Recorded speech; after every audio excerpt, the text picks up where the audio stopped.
Welcome back. All right, let's check your answers to these extra problems. I'm going to let you just look over 2, 3, and 4. Then I want to point out something with 6 and I think maybe 8. All right, let's look at number 6. So what you can see in number 6 that we didn't get to go over earlier is how I was asked to take the fourth root of 32. But 32 does not have a fourth root, but I know 16 does. The fourth root of 16 is 2. 2 to the fourth power is 16. And 16 is a factor of 32. So I can break this down into the fourth root of 16 times the fourth root of 2 and simplify it that way. So this is the exact same process you do with square roots. We're just doing it with a fourth root instead. Number 7, you can see that I ended up with a radical in the denominator. And so what I had to do is I had a cube root, so I needed to have 3 of them multiplied together to get it to cancel out. So that's why I multiplied it twice by a cube root of 6. And then in number 8, you can see just a square root problem. The square root of 50 should have been complete review. But notice how I broke down the square root of x cubed. I broke x cubed down into an x squared times an x. I know the square root of x squared is x, so then I was able to put all of these pieces together for my solution.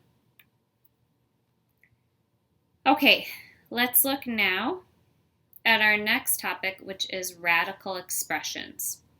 And what a radical expression is an exponent that can be, a rational exponent, an exponent that can be expressed as m over n, where m and n are integers. So basically, it's a fraction in the exponent. So we've learned negative numbers in the exponent take the reciprocal.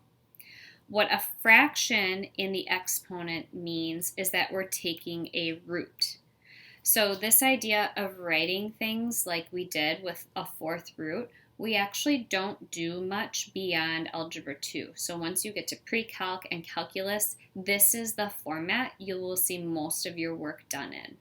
So rather than writing something as a fourth root, we write it as a fraction to the 1/4 power.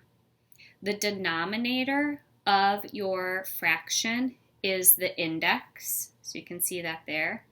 And then the numerator, let's say you see a numerator that's not 1, like we see here with the 8.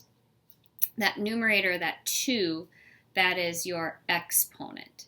So the denominator is the index, the numerator is the exponent. Now it doesn't matter what order you simplify it in. You might want to take the root first, then raise it to the power. Or maybe you're going to raise it to the power, then take the root. This is where your number sense comes into play. I'll try to talk my way through my thinking in case those decisions aren't jumping out at you. So first thing we're going to do is just practice writing it, and then we'll simplify. So it says write the expression in radical form and simplify.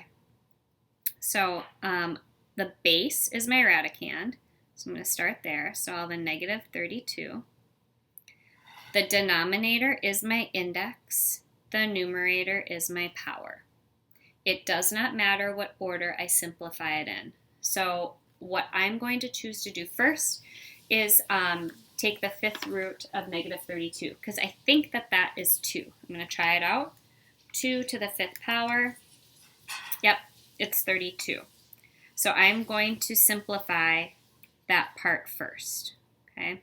So this is the part I'm going to simplify first. The 5th root of negative 32 would be a negative 2. Now I have to raise that to the 3rd power. 2 to the 3rd power is 8. Negative 2 to the 3rd power is negative 8.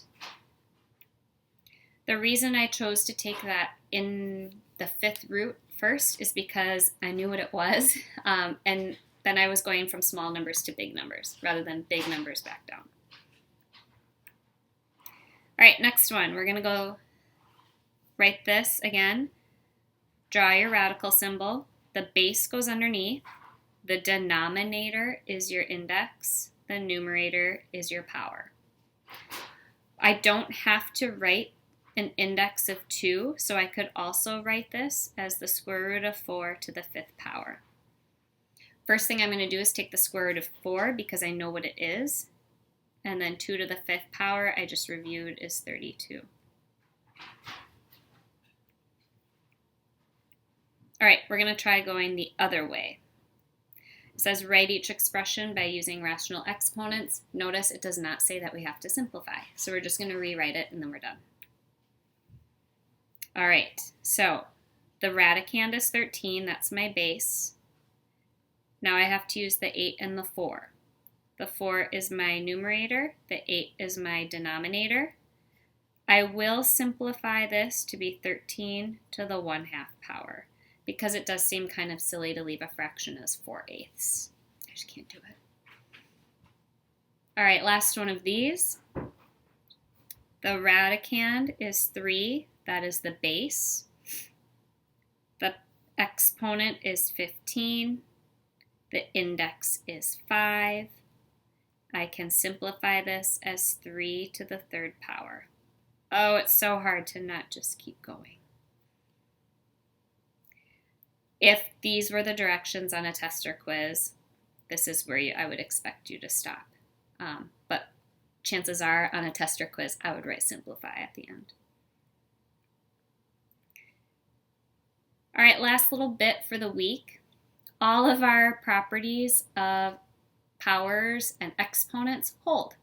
So the power property or product of powers property that says that we can add the exponents, we can still do that if there are fractions there. The quotient of powers that says we can subtract our exponents, that still holds. Power of a power, if I see a exponent outside parentheses, I still distribute it, even though there's a fraction there. Power of a product, I can still distribute that, even if there's a fraction there. I think you get the idea. So all of these properties of exponents are the exact same. We're just going to be adding fractions together instead of adding whole numbers. We'll try a few together, and then I have some extra practice that you can check before you do your homework. Okay, so I see a product of powers. They have the same base, which tells me I can add the exponents. The exponents have a common denominator, so adding them is pretty simple. The base stays the same, and when I add 7/9 plus 11/9, I get 18/9. 18/9 is equal to 2, and then 7 squared is 49. Notice the directions say simplify, so I'm going to go as far as I can. I had a lag there, I'm sorry. A quotient of powers. I have 2 powers with the same base that are being divided. That means that I can subtract my 2 exponents. So I am going to subtract the numerator from the denominator. 3 minus 5 is -2. So I have 16 to the -2 over 4 power. Simplify my exponent. I have 16 to the -1/2 power. 16 to the 1/2 power means the square root of 16. The square root of 16 is 4. That's a 4. A negative exponent means to take the reciprocal, 1/4.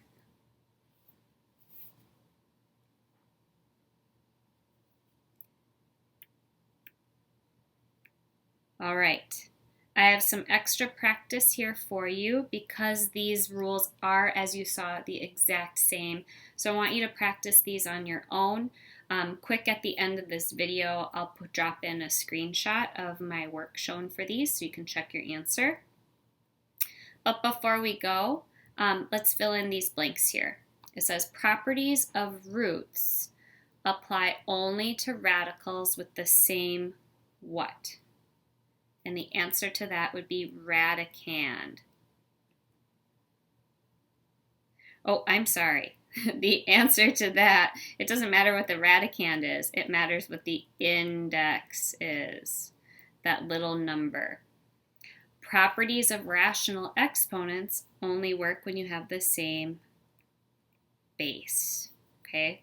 And we've used that idea a lot. All right, here's your assignment for the week. I know it looks a little long, but a lot of these problems are very, very quick. So I think even though it's probably twice as many problems as last week, you'll get it done in less time. All right, I will see you in class and office hours. Have a good week. All right, here are the answers to the extra practice. We can see the first two. We start with a review of what we just did. We add our exponents, and then we simplify. The second one, we subtract our exponents. We get 9 to the 2/3 power. And this one isn't as simple. We're taking either the cube root of 9, which doesn't exist, or we can square 9. So I squared 9 because I knew that I could do that. And then I have the cube root of 81. I simplified that by breaking that down into the cube root of 27 times the cube root of 3, because I know the cube root of 27 is 3. And then I have 3 cube root of 3 for my simplified expression. The last two, I was about to distribute this and multiply it, but then I realized 64 to the 1/2 power, that's just square root of 64, that's 8. So I might as well just do that.